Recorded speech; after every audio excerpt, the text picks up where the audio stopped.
Hello, everyone. Um, this is my final presentation. My name is Alpha Lewis.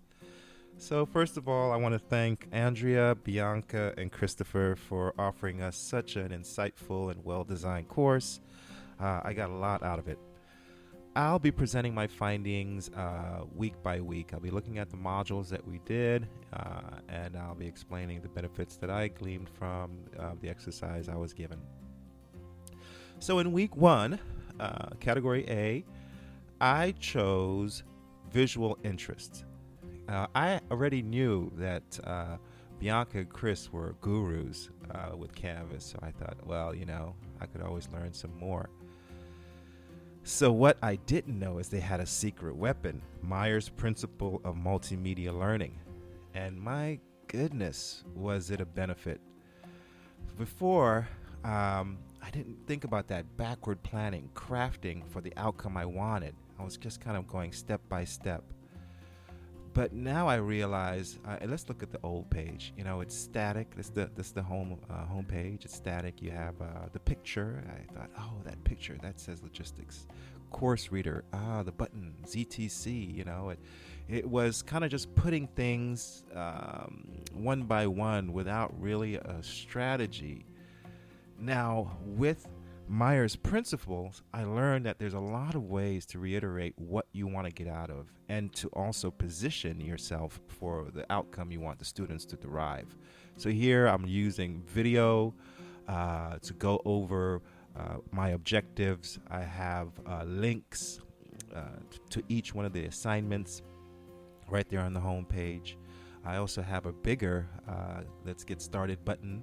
Everything is quite obvious, and I believe it's laid out quite evenly.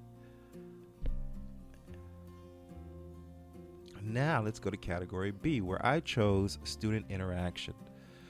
Now, as an asynchronous course, which is what I teach, I have found that eliciting and maintaining student engagement is a challenge. And so with that challenge, you have to have a strategy in place. And your strategy, it sort of has to be dynamic and emergent. So there's something that I implement week one, middle of the course, and towards the end of the course. And this strategy is supposed to facilitate levels of engagement, increasing levels of engagement for our active learning projects. So I'm a big fan of active learning, and I'm always trying to get better because I believe in an asynchronous class or an online class, you do have to give the onus on the students to provide some of the influence, if I will. Okay, with that said, you have to choose the correct project. And the course was very good in explaining levels of risk. So even though you pick a project, you must understand that there's levels of risk. And this is where I feel the communication along with the active learning kind of went hand in hand.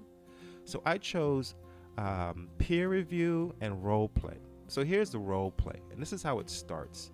So they're given a scenario. They are subject matter experts. They're going to be doing research in a specific field of study, specific country. In that country, they're looking at a specific industry. In that industry, they have a pet company, if you will, one that they'll focus on.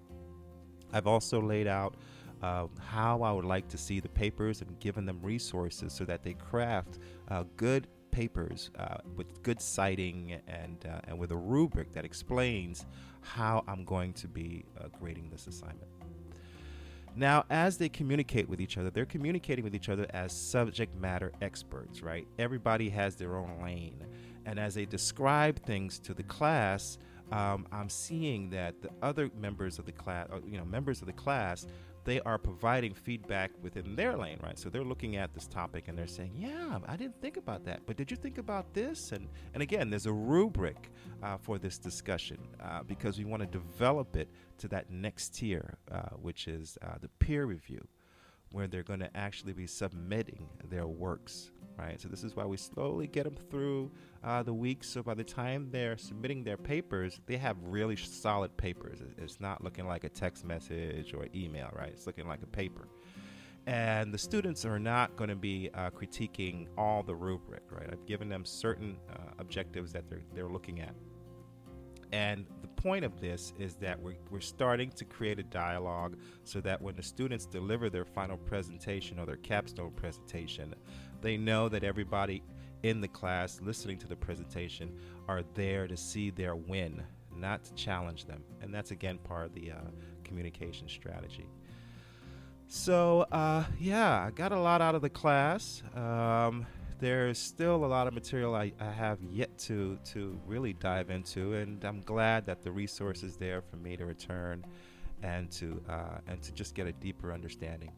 So once again, my name is Alpha Lewis. It's been a pleasure doing the chats with you on the post. Have a great rest of the semester, Thanksgiving, and Happy New Year. Take care.